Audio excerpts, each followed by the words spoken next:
Good afternoon class. इससे पहले वाली क्लास में इकोनॉमिक्स में आर्थिक वृद्धि बताया था, आर्थिक विकास तक बताया था। आर्थिक वृद्धि, आर्थिक विकास और सतत विकास। आर्थिक वृद्धि क्या होता है? जो सिर्फ वृद्धि पे फोकस करते हैं, उनका विकास से कोई मतलब नहीं होता है। समझ में आ रहा है? देश में रोड बने, रेलवे बने, यातायात संचार हो ना हो, उनका पैसा आना चाहिए, वो आर्थिक वृद्धि वाले देश हैं। समझ में आया? आर्थिक विकास वाले वो जो पैसे के साथ साथ हॉस्पिटल, रोड, बंदरगाह, लाइट, इन सब का विकास करते, वो आर्थिक विकास वाले देश। हमारा भारत आर्थिक विकास वाला देश। समझ में आ रहा है? फिर होते हैं सतत विकास वाले। सतत विकास मतलब पैसा भी कमा रहे हैं, रोड, रेलवे, लाइट की व्यवस्था भी अच्छी है, प्लस इन्वायरमेंट पे कोई इफेक्ट ना डाले। इन्वायरमेंट पे जब कोई प्रभाव ना पड़े, इसी को कहते हैं सस्टेनेबल डेवलपमेंट। समझ में आया? ये वो देश कर रहे हैं जो देश विकसित है। समझ में आया? अब टॉपिक डालो आज का इकोनॉमिक्स में गरीबी।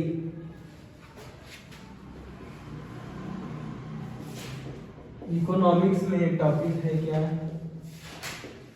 गरीबी। इंग्लिश में क्या कहते हैं गरीबी को? पॉवर्टी। समझ में आया? पॉवर्टी टॉपिक है। किसको कहोगे गरीब? सब तो कहते हैं हम गरीब हैं, अमीर भी कहता है हम गरीब हैं, तो किसको कहोगे गरीब? गरीब की परिभाषा होनी चाहिए, नहीं होनी चाहिए? तो गरीब की परिभाषा है, परिभाषा गरीब की, किसी व्यक्ति के जीवन में उन वस्तुओं की कमी, किसी व्यक्ति के जीवन में उन वस्तुओं की कमी जो उसके अपने विकास और अपने परिवार के विकास के लिए जरूरी हो, लेकिन उसे वो प्राप्त ना हो पाए, वो है गरीब। समझ में आ रहा है? इतना कठिन ना समझ में आए तो ये याद रखना, जिसके पास रोटी, कपड़ा, मकान ना हो। समझ में आया? रोटी, कपड़ा, मकान ना हो, वो कौन है? वो गरीब है। इसमें रोटी 3 टाइम मिलनी चाहिए, बैलेंस डाइट के लिए 2 टाइम तो मिलनी चाहिए कम से कम। 2 टाइम की रोटी नहीं है। समझ में आ रहा है? 2 टाइम की रोटी नहीं है जिसके पास, कपड़े पहनने को नहीं, इतना जाड़ा हो रहा है तब भी कपड़े पहनने को नहीं है। समझ में आ रहा है? और सिर छुपाने की छत नहीं है, मकान नहीं है। समझ में आ रहा है? वो इंसान कौन है? गरीब है। समझ में आया इतना? फिर इसमें दूसरा पॉइंट लिखना, न्यूनतम जीवन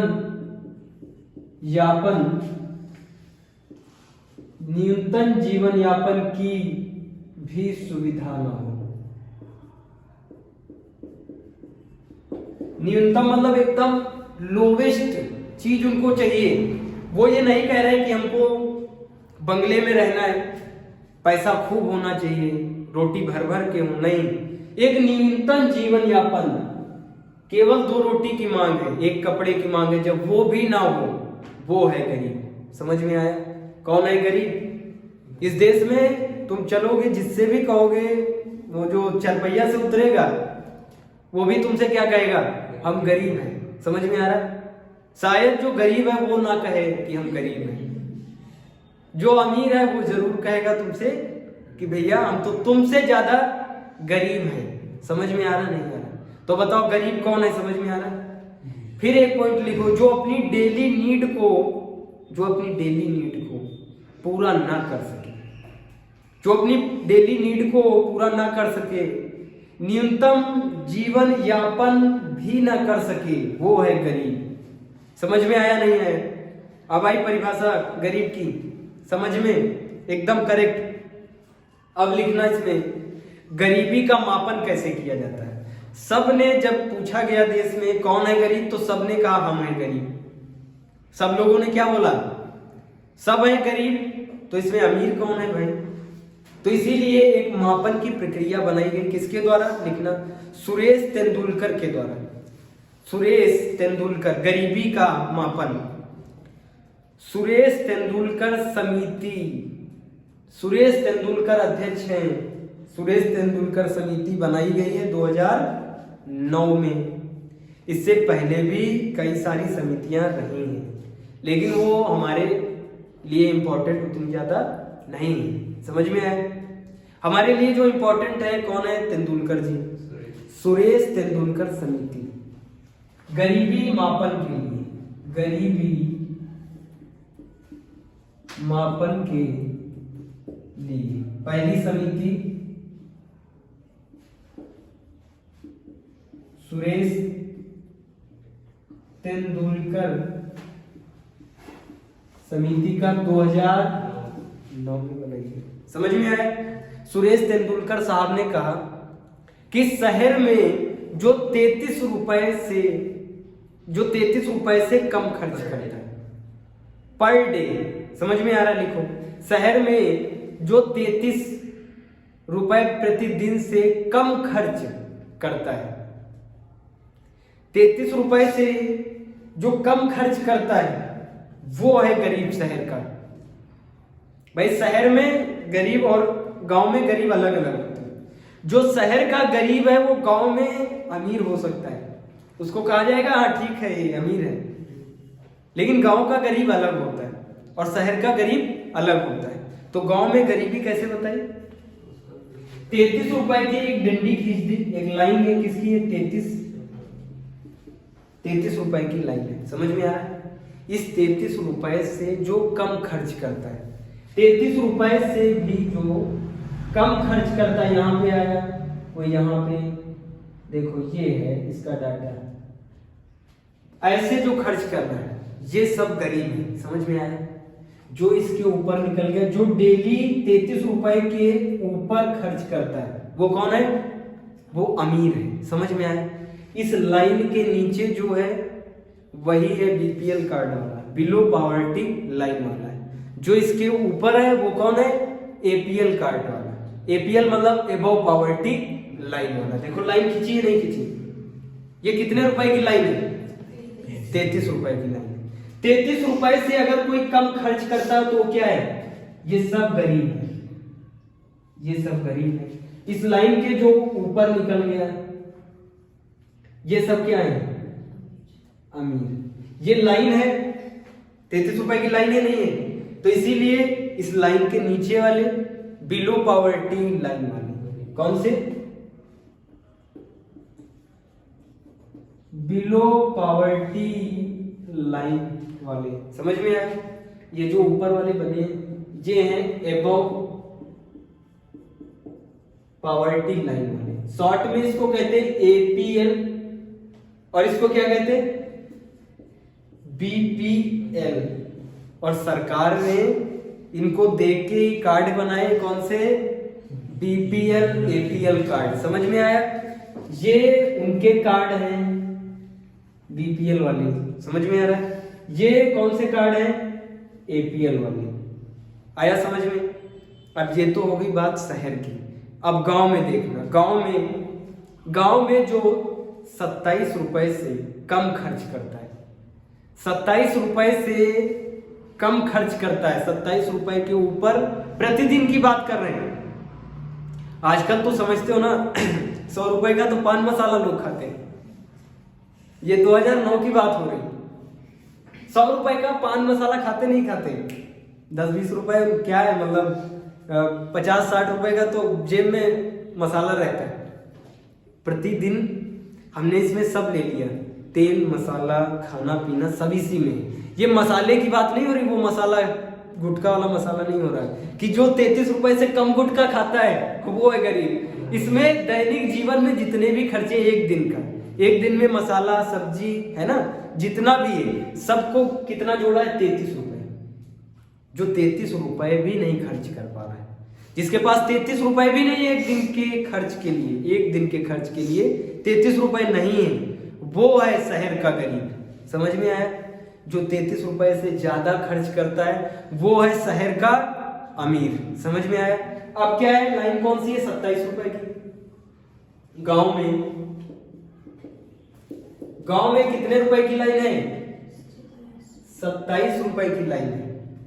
जो 27 रुपए भी नहीं खर्च कर पाता है, जो 27 रुपए गांव में नहीं खर्च कर पा रहा, 27 रुपए उसके पास नहीं है, एक दिन में जिसके पास 27 रुपए नहीं है, वो क्या है? गांव का गरीब है। समझ में आया? जिसके पास 27 रुपए नहीं, ऐसे है टाटा, ये सब क्या है? गांव के गरीब। 27 रुपए वाले जो 27 रुपए के ऊपर खर्च करते हैं, लाख 2 लाख, 27 रुपए के ऊपर मतलब 28 रुपए से जोड़ लो। अब यहां से क्या है? 28 रुपए, 28 रुपए से 1 करोड़ तक लोगों का खर्चा है एक दिन का, वो सब क्या है? अमीर। समझ में आया? और सचिन सुरेश तेंदुलकर जी की समझ में आए। अब दूसरे जो लोग आ रहे हैं उनका नाम है सी रंगाराजन समिति 2012। डालो हेडिंग, सी रंगाराजन।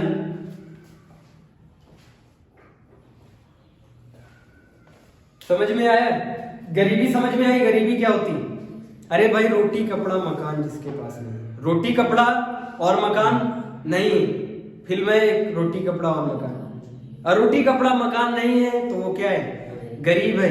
गरीब कौन है? झोपड़पट्टी में रहता है, फटे पुराने कपड़े पहन रहा है, जाड़ा इतना हो रहा है, एक जैकेट नहीं, फटी टी शर्ट एक है। समझ में आ रहा है? खाने को तुम पूछोगे उनसे खाना खाया क्या, तो कहेंगे खाना कैसे खाते, खाना खाने को उनके पास नहीं। रोटी कपड़ा मकान जिसके पास नहीं है वो क्या है? गरीब है। लेकिन इतने से बात नहीं बन रही थी, हमको एक वैज्ञानिक डाटा चाहिए। वैज्ञानिक डाटा किसने दिया? सुरेश तेंदुलकर ने दिया। सुरेश तेंदुलकर ने कहा कि शहर में जो 33 रुपए से कम खर्च करना है, जिसके पास 33 रुपए प्रतिदिन नहीं है, समझ में आ रहा है? वो क्या है? गरीब है शहर का। जिसका 33 रुपए से ज्यादा खर्च है, 33 रुपए से ज्यादा कमाता है या खर्च करता है, जो भी हो प्रतिदिन का, तो वो क्या है? शहर का अमीर है। फिर गांव में उन्होंने डाटा बताया 27 रुपए का 27 रुपए जो खर्च कर लेता है, जो 27 रुपए खर्च करता है वो क्या है? गांव का 27 रुपए खर्च करता है, 27 रुपए से ज्यादा खर्च करता है। समझ में आ रहा है? वो अमीर है। 27 रुपए से जो कम खर्च करता है वो गरीब है।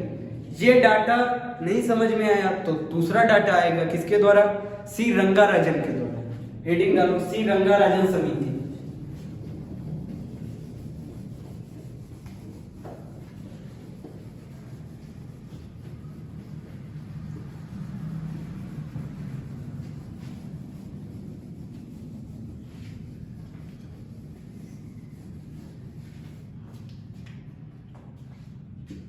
सी रंगा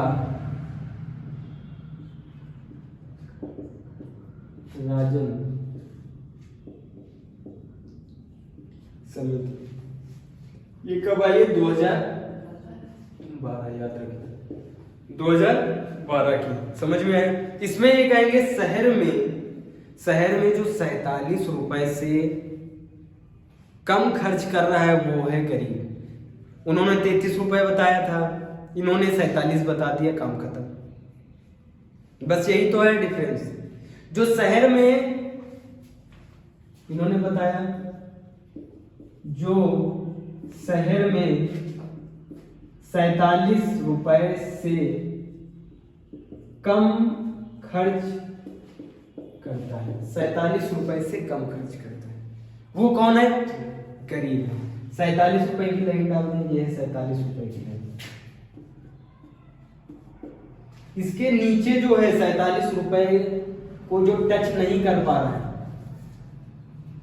47 रुपए को टच नहीं कर पा रहा है, समझ में आ रहा है? ये सब कौन है? ये गरीब है। 47 रुपए के हिसाब से, रंगाराजन के हिसाब से कौन है गरीब? 47 रुपए के नीचे वाले सब गरीब है। प्रतिदिन की बात कर रहे हैं। जो 47 के ऊपर 47 रुपए या 47 के ऊपर जो खर्च कर रहे हैं वो कौन है? अमीर है। और ये कौन है? गरीब है। समझ में आया? दोनों में आया अंतर? समझ में आया नहीं? फिर लिखना, इसी आधार पे भारत में आकलन होता है। यही श्रीरंगा राजन समिति के द्वारा आज भी क्या होता है? गरीबी का आकलन होता है। समझ में आया? अब अगर हम बीपीएल और एपीएल कार्ड बनाएं, तो समझ में आएगा। अरे भाई 47 रुपए के जो ऊपर वाले हैं ये एपीएल कार्ड वाले, समझ में आया? और ये जो 47 रुपए के नीचे वाले यही है बीपीएल कार्ड वाले। समझ में आ रहा नहीं आ रहा? इतना यहां तक है समझ में? लेकिन मामला यहां फंस गया कि तुम जब देखोगे गरीब, तो गरीब भी कई प्रकार के होते हैं ना। कोई बहुत ज्यादा गरीब होता है, कोई कम गरीब होता है, कोई बहुत अमीर है, कोई कम अमीर है। होता नहीं होता है? कोई कहेगा, देखोगे आंखों से देखते हो, कोई इतना ज्यादा गरीब है कि वो टाट पट्टी में रहता है, मतलब तना है, थोड़ा बहुत तना हुआ है और डेली खाना भी नहीं मिलता है, शायद भूख से भी वो लोग मर जाते हैं, वो बहुत ज्यादा गरीब है। लेकिन कुछ ऐसे भी गरीब हैं जो 2 टाइम आराम से खाते हैं, लेकिन रहने को उनको नहीं। समझ में आ रहा? उस प्रकार के भी गरीब हैं। तब इनका दिमाग सटका, इन्होंने कहा भाई गरीब भी तो कई प्रकार के हैं, चलो गरीब पे हम आकलन करते हैं कि गरीब कितने प्रकार के। डालो हेडिंग, गरीबी के प्रकार। गरीबी के प्रकार, गरीब भी तो कई प्रकार के हैं।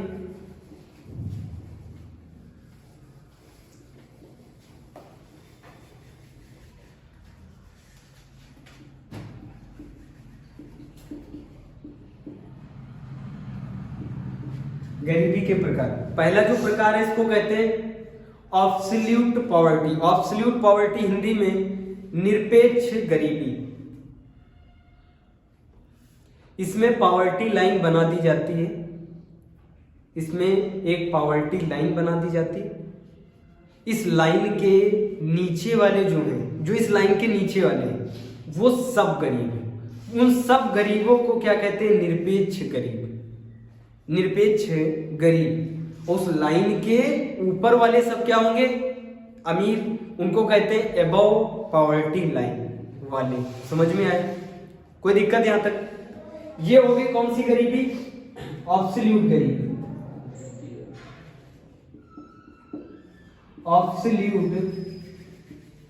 ऑब्सोल्यूट पॉवर्टी देखो इसमें है ही, नाम में ही है निरपेक्ष गरीबी। ये सिंपल सा है। लेकिन जो दूसरा वाला है डाटा, उसको कहते हैं रिलेटिव पॉवर्टी। रिलेटिव पॉवर्टी मतलब सापेक्ष गरीबी। दूसरा है सापेक्ष गरीबी, रिलेटिव पॉवर्टी। रिलेटिव पॉवर्टी में क्या है? बीपीएल में कोई ज्यादा गरीब है, गरीबी में ही कोई ज्यादा गरीब है तो कोई कम गरीब है। समझ में आ रहा है? कोई ज्यादा गरीब है, कोई कम गरीब है। इसको हम क्या कहते हैं? रिलेटिव पॉवर्टी, सापेक्ष गरीबी। कोई कम गरीब है तो कोई ज्यादा गरीब है। एक दूसरे से रिलेटिवली कितना गरीब है और कितना अमीर है, इसको साइंटिफिक तरीके से पता करने के लिए जो लाया जाता है उसको कहते हैं लॉरेंज कर्व। पहला जो है सापेक्ष गरीबी पता करने का, सापेक्ष गरीबी मापने की विधि जो पहली है उसको कहते हैं लॉरेंज कर्व। 1905 में मैक्सिको के लॉरेंज ने विकसित किया था। इन्हीं के नाम पे इसका नाम है लॉरेंज कर्व। किसी देश के लोगों की, लिखो, किसी देश के लोगों के बीच आय की विषमता को ज्ञात करना। किसी देश के लोगों के बीच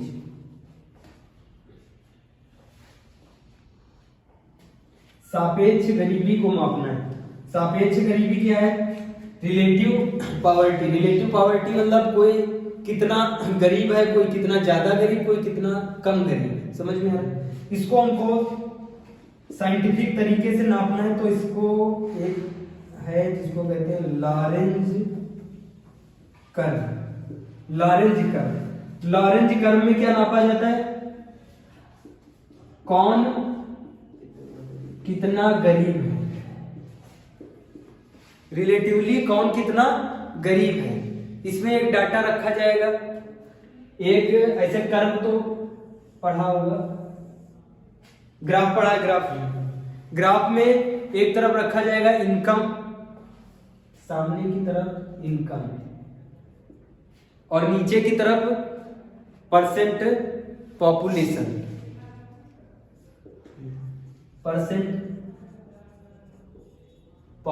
रखी जाएगी। अब इसमें ये जो लाइन है, ये अगर लाइन सीधी है, ये लाइन अगर सीधी है तो इसको कहते हैं लाइन ऑफ इक्वालिटी। ये कौन सी लाइन है? Line of equality. ध्यान से सुनना, लाइन ऑफ समानता की लाइन। अगर किसी देश में ये लाइन सीधी है, एकदम लाइन सीधी है, तो वहां पे जो गरीबी है, जो गरीबों के बीच विषमता है वो कम होगी। कैसी होगी? कम होगी। और अगर ये लाइन ऐसी है, ऐसी, तो देखो विषमता को ज्यादा दर्शा रही, नहीं दर्शा रही। ये लाइन किसको दर्शाती है? गरीबी की विषमता को। समझ में आया? ये है लॉरेंज कर्व, नोट डाउन करो।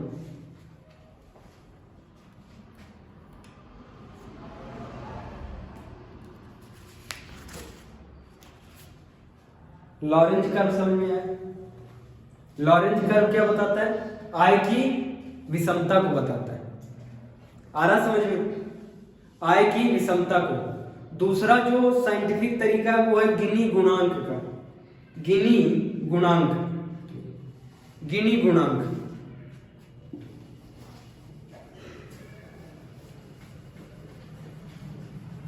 लॉरेंज कर्व से लोग नहीं सहमत थे, तो अब एक आएगा स्टैंडर्ड जिससे सब सहमत होंगे, उसको क्या कहते हैं? गिनी गुणांक।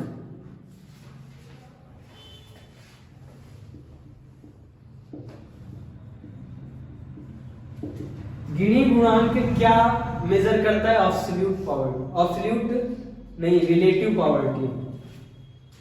क्या मेजर किया जाता है इससे? Relative poverty. इतना तो ध्यान रखना कि क्या मेजर किया जाता है? रिलेटिव पॉवर्टी, सापेक्ष गरीबी को मेजर किया जाता है किससे? गिनी गुणांक से। समझ में आया? 2012 में इटली के इकोनॉमिक्स के गुरु जानने वाले कोरोडो गिनी ने गिनी गुणांक बताया था 1912 में। इटली के कोरोडो गिनी ने गिनी गुणांक बताया था। किसने? कोरोडो गिनी ने। समझ में आया? इस कोरोडो गिनी ने क्या बताया है? गिनी गुणांक बताया। अब देखना गिनी गुणांक निकाला कैसे जाता है। ये आय की विषमता को मापने का सबसे प्रचलित विधि है। सबसे प्रचलित विधि, सबसे स्टैंडर्ड, जो उसको सब मानते हैं, वो क्या है? गिनी गुणांक। गिनी गुणांक में ग्राफ जैसे उसमें बनाया था वैसे ही देखो, ग्राफ एक तरफ रखेंगे, इनकम रखेंगे और नीचे क्या रखेंगे? परसेंट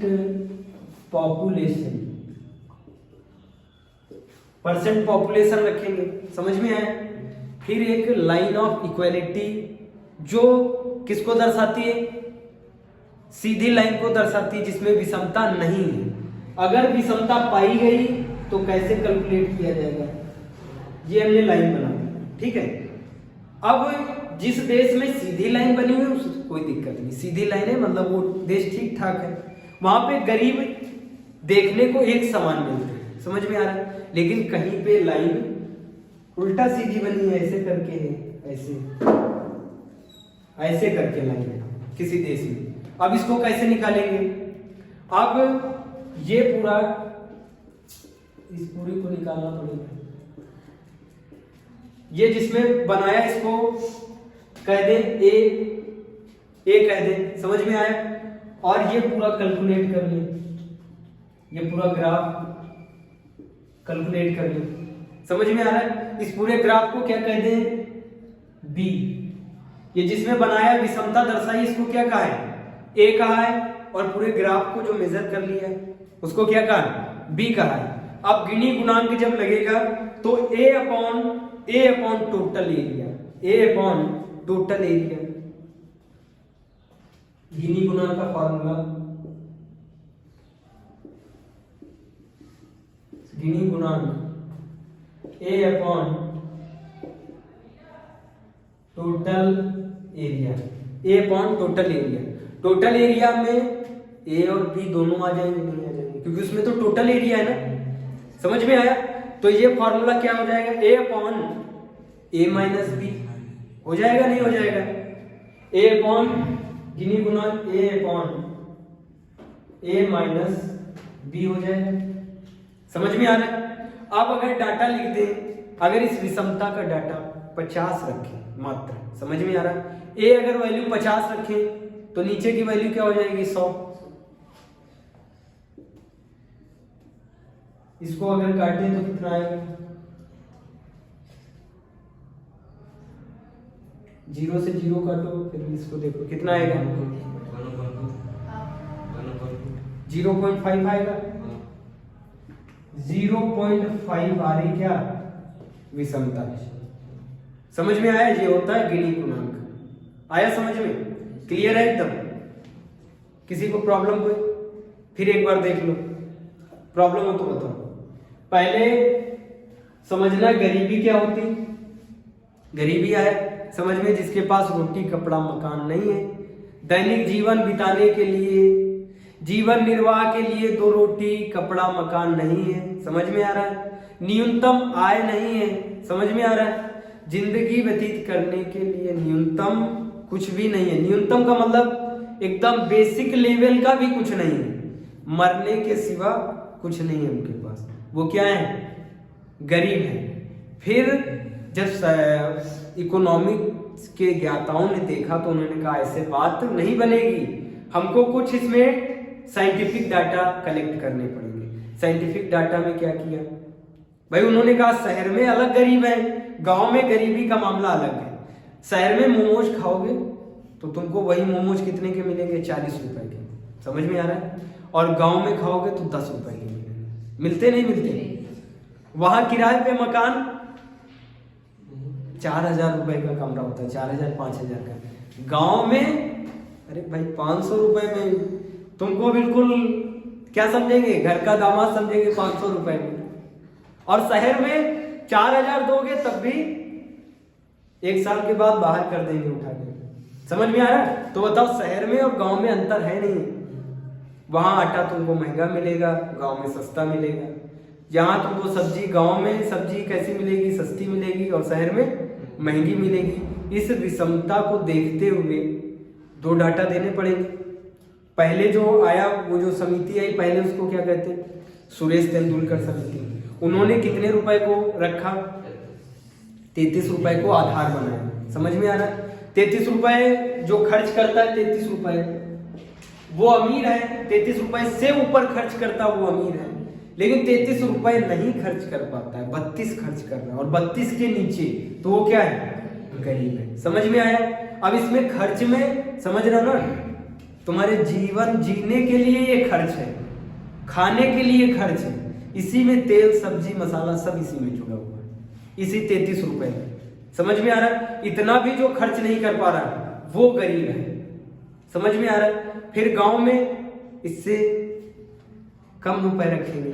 उसके बाद इसमें 27 रुपए, उसके बाद आएगी रंगाराजन समिति। रंगाराजन समिति पे ही आज क्या किया जाता है, गरीबी निकाली जाती है। किस पे, रंगाराजन समिति को देखते हुए। नोट डाउन कर लो। अब हेडिंग डालो, बेरोजगारी, बेरोजगारी, अनएम्प्लॉयमेंट। गरीबी आई समझ में, गरीबी के बाद बेरोजगारी। अरे देखो दोनों मिलते जुलते हैं। जब गरीबी तो फिर गरीबी कैसे होगी भाई? जब कोई रोजगार होगा तो गरीब क्यों होगा? अब लिखो बेरोजगारी।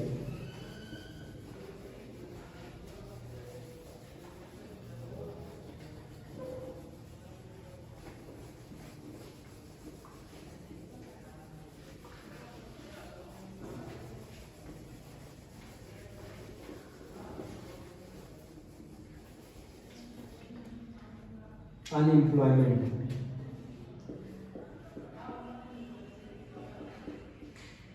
बेरोजगारी,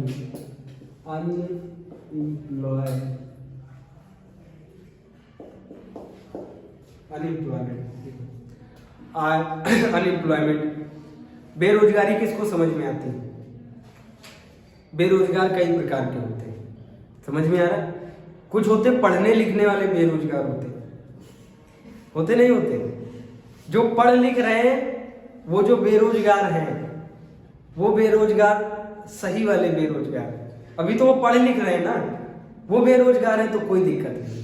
लेकिन जो पढ़ लिख के बेरोजगार है वो दिक्कत वाली बात है नहीं? ये बताओ, जो कार्य करने की शक्ति है जिनमें, आयु 14 से ज्यादा है, आयु 14 से ज्यादा है, बलशाली हैं, ठीक ठाक हैं, लंबे चौड़े हैं, ठीक है, कोई रोग नहीं है शरीर में, लेकिन तब भी बेरोजगार हैं।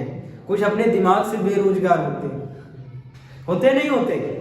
अरे उन्होंने तो सोच लिया है कि हमको तो सरकारी नौकरी चाहिए तभी हमको रोजगार प्राप्त होगा। अब ये बात गलत है नहीं है?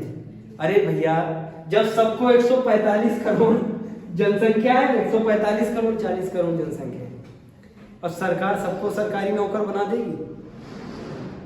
सबको सरकारी नौकरी चाहिए। जो इस दुनिया में पैर रखता है ना, जैसे ही जन्म होता है सबसे पहले वो आईएएस के लिए चुन दिया जाता है, उसको आईएएस उसको बनाया जाता है। जब देखते थोड़ा कम पढ़ने में थोड़ी रुचि नहीं है तो धीरे धीरे कम करते हैं। डॉक्टर से नीचे नहीं उतारते उसको, डॉक्टर तो रखेंगे उसको, डॉक्टर इंजीनियर धीरे धीरे उसको देखते रहते, लेकिन बढ़िया पैसे वाला ही बनाना है उसको। समझ में आ रहा है? वो भी डॉक्टर कौन सा? सरकारी डॉक्टर चाहिए उनको। समझ में आ रहा है? आईएएस बनाना है, एसएससी सीजीएल में सिलेक्शन दिलवाना है, और ये सब कौन कर सकता है? वो खुद कर सकता है। जिसने जन्म लिया है ना वो कर सकता है, उसको कोई करवा नहीं सकता है। समझ में आ रहा है? तुम सक्सेस खुद हो सकते हो, कोई तुम्हारी हेल्प कर सकता है, हेल्प मात्र मतलब मदद कर सकता है, कोई तुमको बनवा सकता है क्या? तुम ही को करना पड़ेगा। इस दुनिया में जो कुछ भी करना है तुम ही को करना पड़ेगा। सब क्या कर सकते हैं? हेल्प कर सकते हैं। तुम्हारे दिमाग में घुस के इकोनॉमिक्स तुम्हारे रख देंगे क्या? नहीं रख सकते, करना तुम ही को पड़ेगा। और मांग क्या करते हैं? सरकारी नौकरी की। अरे भैया, सरकारी नौकरी देखो, वैकेंसी निकलती है, कोई भी हो, जैसे पुलिस है, मान लो पुलिस में, मान लो इस टाइम पे रफ आइडिया 3 करोड़ या 6 करोड़ ले लो, 6 करोड़ लोग क्या है पुलिस में है। अभी इस 6 करोड़ में 10-20 लाख लोग मर गए, 10-20 लाख लोग मर गए। समझ में आ रहा है? अगर वो 6 लाख को पूरा नहीं करेंगे तो उनकी खुद की सुचारू व्यवस्था गड़बड़ा जाएगी, खुद का प्रशासन गड़बड़ाएगा नहीं गड़बड़ाएगा? तो भैया वो तो वैकेंसी निकालेंगे नहीं निकालेंगे? हर साल वैकेंसी निकलती है आईएएस। समझ में आ रहा है? हर साल। अरे भैया, जगह होनी तो चाहिए निकालने के लिए, ऐसे ही निकाल के बिठा दे, एक्स्ट्रा बिठा दे वहां पे, मतलब एक कुर्सी पे 4 लोग बैठे, ऐसा होना। अरे तो दिमाग लगाना चाहिए ना। जो ये रैली वगैरह करते हैं, भैया हमको रोजगार दो, नहीं भैया, रोजगार तुम बना सकते हो खुद। और रोजगार कोई तुमको क्या देगा? गवर्नमेंट क्या कहने लगे? भाई वो तुमको एक एक चीज दे रही, खाने को दे रही, पीने को दे रही, अब तुमको सबको सरकारी नौकरी चाहिए, सब सरकारी नौकरी में चले जाएंगे, प्राइवेट कोई नहीं करेगा। कौन चाहता प्राइवेट करना? कोई नहीं चाहता। जो 8वां पढ़ा है वो भी चाहता सरकारी नौकरी जुगाड़ से मिल जाए। समझ में आ रहा है? बेरोजगारी की परिभाषा लिखो। बेरोजगारी आयु है, स्वस्थ है, योग्यता है, क्षमता भी है, इच्छा भी है, लेकिन कार्य नहीं मिल रहा न्यूनतम वेतन पे भी, ये है बेरोजगारी। ऐसा हो तो ठीक है, ऐसा हो तो आवाज उठाएं, चलो मानते हैं। देखो परिभाषा क्या है, फिर से एक बार रिपीट करें। आयु है, एज है, काम करने की एज है, मतलब 14 साल से ज्यादा है। आयु है, स्वस्थ है, स्वस्थ मतलब बीमार नहीं। बीमार व्यक्ति क्या करेगा भाई काम, जब वो बीमार ही है। समझ में आ रहा? आयु है,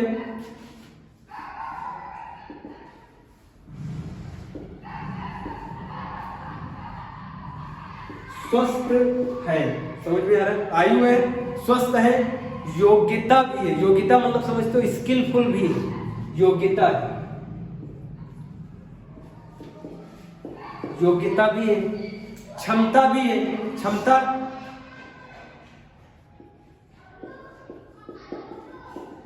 क्षमता भी है, क्षमता भी है। समझ में आ रहा है? योग्यता है, क्षमता भी है। क्लियर हो रहा है? क्या क्या है? आयु है, स्वस्थ है, योग्यता है, क्षमता भी है, इच्छा भी है। इच्छा मतलब समझते हो, इच्छा भी है, काम करने की इच्छा भी है, लेकिन तब भी न्यूनतम वेतन पे। न्यूनतम वेतन मतलब 300 रुपए पर दिन के हिसाब से भी कोई नहीं देना चाहता।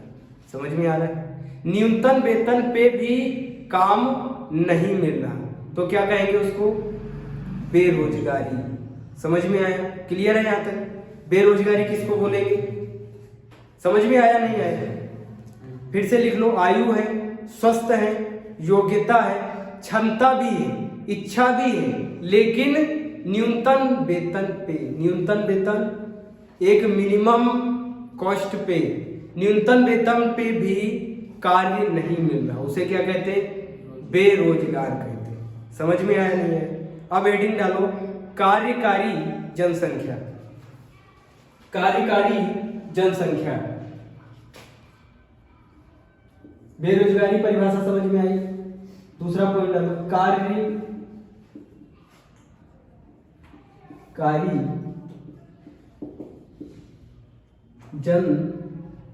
जनसंख्या। कार्यकारी जनसंख्या, इसको कहते हैं वर्किंग पॉपुलेशन। वर्किंग पॉपुलेशन क्या होती है? 15 से 64 की आयु वाले, 15 से 64 की आयु, स्वस्थ हो, बीमार ना हो, स्वस्थ हो, कार्य करने की क्षमता हो, स्वस्थ हो और कार्य करने की क्षमता हो। कार्यकारी जनसंख्या, working population. Working population, working population में कौन होगा? 15 से 64 साल की आयु। पहला पॉइंट, 15 से 64 की आयु वाले, स्वस्थ हो, समझ में आया? 15 से 64 की आयु, स्वस्थ होने चाहिए और कार्य करने की क्षमता हो, कार्य करने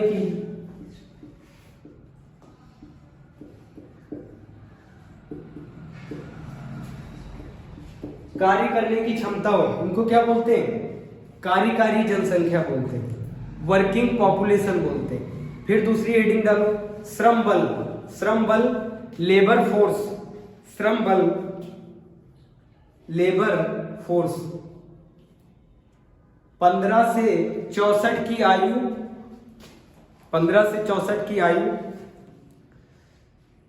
स्वस्थ हो, 15 से 64 की आयु हो, स्वस्थ हो, जो कार्य करने की योग्यता और क्षमता भी रखते हैं। श्रम बल मतलब लेबर फोर्स, जो कार्य करने की क्षमता योग्यता रखते हैं।